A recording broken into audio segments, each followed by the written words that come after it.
साथियों, पिछली कक्षा में अपन व्यावसायिक प्रतिबद्धता का अध्ययन कर रहे थे। इसी के संदर्भ में अपन शारीरिक स्वास्थ्य की चर्चा कर चुके थे और अपन मानसिक स्वास्थ्य की बात करने वाले थे। किसी कारणवश वो वीडियो बीच में रह गया, तो ये क्लास में वहीं से कंटिन्यू करता हूँ, मानसिक स्वास्थ्य से। तो मानसिक स्वास्थ्य अच्छा होना ही चाहिए अगर आप टीचर बनना चाहते हो तो। तभी आपके अंदर व्यवसाय में दक्षता आ पाएगी, आप अच्छे से निर्णय ले पाओगे, सही गलत का अंतर कर पाओगे और अच्छे से एक्सप्लेन कर पाओगे। अगर आप मेंटली आप ठीक नहीं हो, आपका मेंटल स्वास्थ्य अच्छा नहीं है, तो निश्चित रूप से यह तय है कि आपका व्यवसाय में इतनी रुचि नहीं रहेगी और उतना अच्छा परफॉर्म नहीं कर पाओगे। वैसे इसका प्रभाव हर जगह पड़ता है, लेकिन अगर एक शिक्षक के तौर पर आप व्यवसाय बना रहे हो तो वहाँ तो आपका बहुत ज़्यादा इफेक्ट यहाँ पर पड़ने वाला है। चलो, इसके अलावा और क्या क्या ध्यान रखना है मानसिक स्वास्थ्य के अंदर? विषय वस्तु का ज्ञान होना चाहिए। आज जो सब्जेक्ट पढ़ा रहे हो, जो प्रकरण पढ़ा रहे हो, उसके बारे में आपको एक अच्छा खासा ज्ञान होना चाहिए। तभी आप सारे इफ एंड बट क्लियर कर पाओगे और अच्छे से एक्सप्लेन कर पाओगे, अच्छे से समझा पाओगे, प्रैक्टिकल करके बता पाओगे। ये होना चाहिए। मनोविज्ञान का अच्छा ज्ञान होना चाहिए आपको मनोविज्ञान का अच्छा ज्ञान होगा तो एक तो खुद को समझ पाएंगे और बच्चे को समझ पाएंगे, बच्चे के व्यवहार को समझ पाएंगे, बच्चे की प्रकृति है कि भाई क्या नेचर है उसको आप समझ पाओगे। अगर वो होमवर्क टाइम पर नहीं कर पा रहा है, क्यों नहीं कर पा रहा है, उसको कोई चीज़ समझ में नहीं आ रही है तो क्यों नहीं आ रही भाई, क्यों नहीं आ पा रही है और अब कैसे आ पाएगी, क्या आप ऐसा करने वाला हो जिससे उसको चीज़ समझ में आ पाएगी। अगर थ्योरी से नहीं आ रही है तो प्रैक्टिकल से करो, प्रैक्टिकल से नहीं आ रही है तो वो चीज़ करके सिखाओ, करके नहीं आ रही है तो उसको वो चीज़ विजिट करके दिखाओगे, शैक्षिक भ्रमण करके वहाँ पे जा कर के समझाओ। तो ये सारी चीज़ें आप कब कर पाएंगे? जब आपको मनोविज्ञान का आपको अच्छा ज्ञान हो पाएगा, तभी तो आप ये सारी चीज़ें कर पाओगे। तो ये आपके मानसिक में आ गया। और क्या है, अब आपको जो आपका आईक्यू लेवल है वो अच्छा होना चाहिए। जब आपका आईक्यू लेवल अच्छा होगा तो निश्चित रूप से मतलब ठीक ठाक तो होना ही चाहिए एक टीचर बनने के लिए। तभी आपकी दक्षता अच्छी हो पाएगी।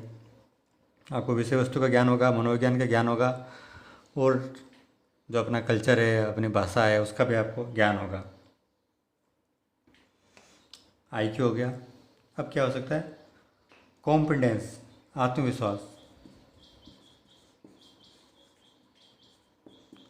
आपका आत्मविश्वास, देखो आत्मविश्वास का रोल तो हर जगह है ही है, लेकिन शिक्षण व्यवसाय में इसका रोल और बढ़ जाता है।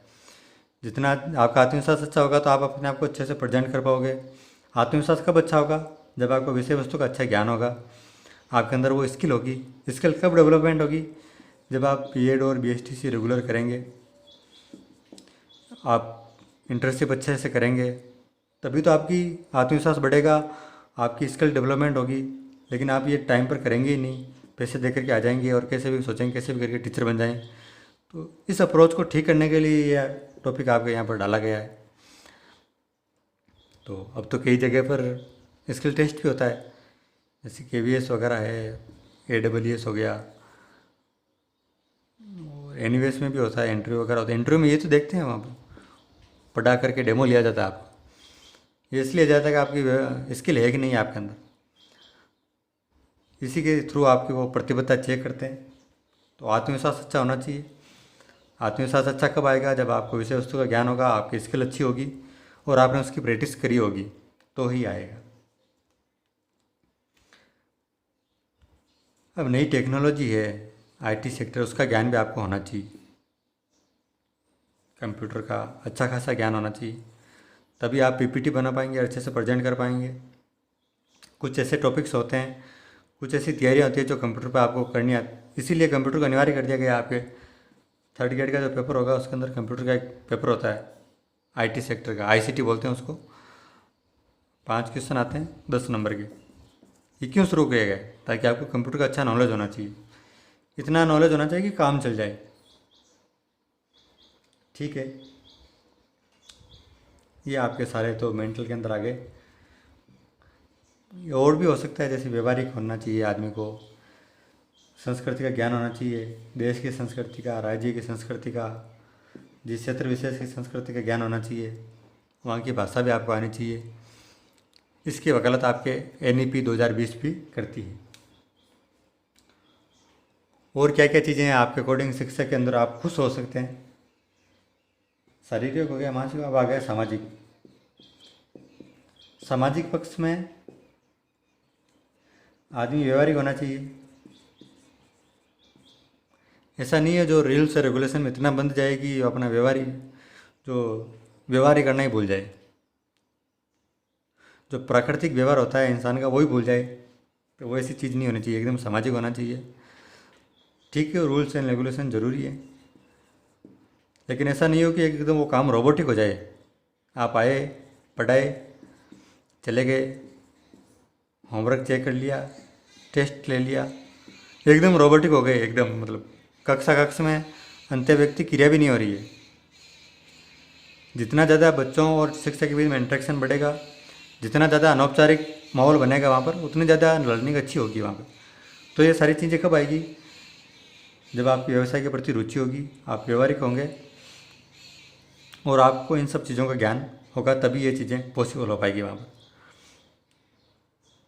आप NEP 2020 का अध्ययन करोगे तो वहाँ पाओगे कि इन सब चीज़ों की वकालत बहुत अच्छे से कर रखी है वहाँ पर। व्यवहारिक शिक्षा की, नैतिक शिक्षा का आचरण नैतिक होना चाहिए। प्यारे साथियों, पुराने सालों में, पुराने ज़माने में अपन गुरुकुल शिक्षा पद्धति की बात करते हैं। वहाँ पर गुरुजी होते थे, उनका आचरण इतना नैतिक होता था कि जो समाज को दिशा प्रदान करते थे, सिर्फ विद्यार्थियों को ही नहीं, शिष्यों को ही नहीं, पूरे समाज को दिशा प्रदान करते थे। ज़्यादा पुरानी बात नहीं है, आज से 20-25 साल पुराने भी आप चले जाओगे तो शिक्षकों का महत्व बहुत ज़्यादा था। अगर कोई शिक्षक गांव में से गुजरता था तो बड़े बुजुर्ग धूम्रपान या जो बीड़ी सिगरेट जो भी पी रहे होते, चिल्लम वगैरह जो भी, वो बुझा देते थे, कहते थे कि देख तो गुरुजी आ रहे हैं। तो इतना ज़्यादा इनका नैतिक आचरण अच्छा होगा। फिलहाल ये पूरा उल्टा हो चुका है, शिक्षकों का इतना महत्व नहीं रह गया है। क्यों? क्योंकि उनका नैतिक आचरण ही सही नहीं रहा। जब आप शिक्षक बनोगे, आपको ज्वाइनिंग दी जाएगी तो आपको शपथ पत्र पे साइन करवाया जाएगा कि आप वो धूम्रपान नहीं करेंगे, किसी तरह का नशा नहीं करेंगे। लेकिन ये अलग बात है, स्कूल से निकलने के बाद में शिक्षक नहीं रह जाता, फिर वो एक सामान्य आदमी बन जाता है और फिर उसी अनुसार वो आचरण करता है। लेकिन आप व्यवसाय के प्रति प्रतिबद्ध होंगे, आप पैशनेट होंगे, तो आप 24/7 शिक्षक ही रहेंगे। तो ये सारी चीज़ों की वकालत ये आपका टॉपिक कर रहा है। आप समझ पा रहे होंगे कि ये टॉपिक क्यों डाला गया है, ताकि अभी जब आप BSTCPT की तैयारी करो, यहीं से आप मन बना लो कि मुझे शिक्षक बनना है, तो शिक्षक कैसा बनना है। इसलिए आपका रुचि है कि नहीं है? रुचि है तभी आप शिक्षक का ये पाठ्यक्रम में ज्वाइन कीजिए। अगर आपकी रुचि नहीं है, जिस चीज़ में रुचि है वो काम आप करेंगे तो सफलता के चांस भी बढ़ेंगे और आपकी प्रतिबद्धता भी, आपका निष्ठा और उत्तरदायित्व भी उस व्यवसाय के प्रति अधिक होगा। अब व्यवहारिक होना चाहिए, नैतिक होना चाहिए, निष्पक्ष होना चाहिए। ये नहीं है कि जो फेवरेट स्टूडेंट है उसको ज़्यादा नंबर दे दिए, जो नहीं है उसको कम दे दिए। ये बिल्कुल नहीं होना चाहिए, एकदम निष्पक्ष होना चाहिए। टीचर सबके लिए बराबर होना चाहिए।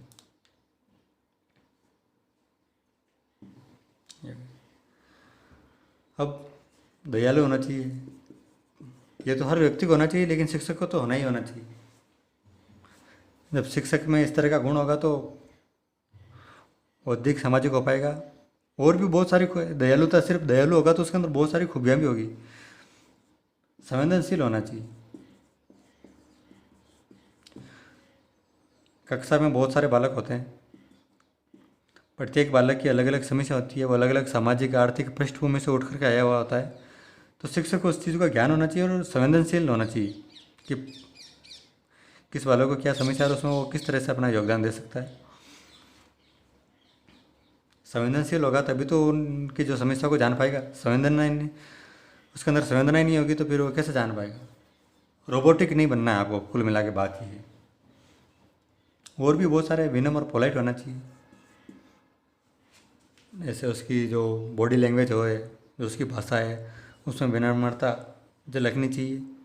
तभी ज़्यादा से ज़्यादा स्टूडेंट उससे जोड़ पाएंगे, उनके अभिभावक जुड़ पाएंगे, उसके व्यवसाय में दक्षता आएगी और लोग उसको पसंद करेंगे, उसका पढ़ाई भाव भी पसंद करेंगे। ये हो गया, विनम्रता हो गई। पेशेंस, धैर्यवान होना चाहिए। बच्चा एक बार पूछ रहा है, 2 बार पूछ रहा है, 3 बार पूछ रहा है एक ही क्वेश्चन को, तो उसके अंदर धैर्य होना चाहिए कि वो उसको समझा पाए। धैर्यवान होगा तभी। सारे बच्चे एक पृष्ठभूमि के नहीं होते, कुछ जल्दी सीख जाएंगे, कुछ लेट सीखेंगे, कुछ और लेट सीखेंगे। तो आपको धैर्य बनाए हुए उनको पढ़ाए रखना है। जब तक नहीं सीख जाए आपको धैर्य छोड़ना नहीं।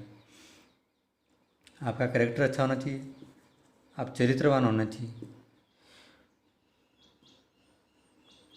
कैरेक्टर के बारे में एक इंग्लिश में प्रसिद्ध कहावत है,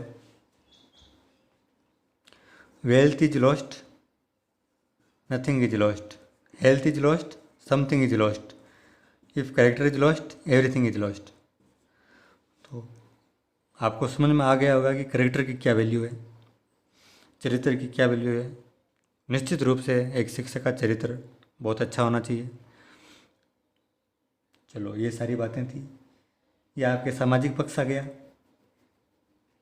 अब इसके अलावा भी है, जैसे आप कम्युनिकेशन स्किल अच्छी होनी चाहिए, संप्रेषण क्षमता अच्छी होनी चाहिए, नेतृत्व करने वाला होना चाहिए। ये टॉपिक अपन ने पहले पढ़ रखे हैं, उनको भी आप इसके अंदर ऐड कर सकते हैं, वो मैं लिखा देता हूँ आप। ये सामाजिक पक्ष हो गया, हालांकि सामाजिक में आ जाता है लेकिन अलग अलग से लिखा ही देता हूँ आप। कुशल नेतृत्व करता होना चाहिए। जब शिक्षक आगे बढ़ कर के समाज में, स्कूल में, क्लास में नेतृत्व करेगा तो उसकी इस क्वालिटी से बच्चे निश्चित रूप से इम्प्रेस होंगे और उनके अंदर भी ये गुण डेवलपमेंट होगा। और आज के वर्तमान परिप्रेक्ष्य में अच्छे नेतृत्वकर्ता की ज़रूरत है।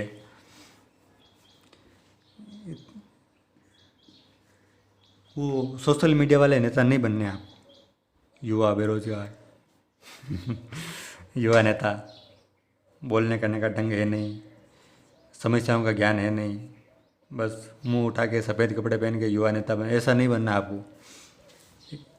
कुशल नेतृत्व करता होना है, विद्यालय की समस्याओं को निराकरण कर सके, बच्चों की समस्याओं का निराकरण कर सके, स्पष्ट रूप से अपनी आवाज़ को रख सके, अपनी बात को रख सके। ये सारे नेतृत्वकर्ता के गुण अपन पहले डिस्कस कर चुके हैं कि नेतृत्वकर्ता में क्या क्या गुण होना चाहिए, वो आपको पता है। आत्मविश्वास से भरपूर, उच्च संप्रेषण क्षमता, और भी बहुत सारे हैं। तो कुल मिलाकर ये आपके अंदर ये होना चाहिए, इन सारे गुणों की खिचड़ी आपके अंदर पकनी चाहिए, तभी आप एक अच्छे विद्यालय में शिक्षक बन पाएंगे। और तो कुशल नेतृत्वकर्ता हो गया, आशावादी होना चाहिए, होना ही चाहिए। आशावादी तो हर किसी को होना चाहिए। आप BSTC कर रहे हो तो आप प्री की तैयारी कर रहे हो, उम्मीद करके हो कि आपके अच्छे नंबर आएंगे, 450 प्लस नंबर आएंगे, आपको अच्छी कॉलेज मिलेगी। तो ये सारे, इन सब चीज़ों की आशा को आप कर ही रहे हो, तो आशावादी होना चाहिए। चलो, ये सारी चीज़ें थी। पढ़ाई लिखाई में अच्छा होना चाहिए, ये सारी चीज़ें आपको, अब जितनी भी बातें बोलें उतनी कम है, लेकिन आपकी एक समझ विकसित हो चुकी होगी।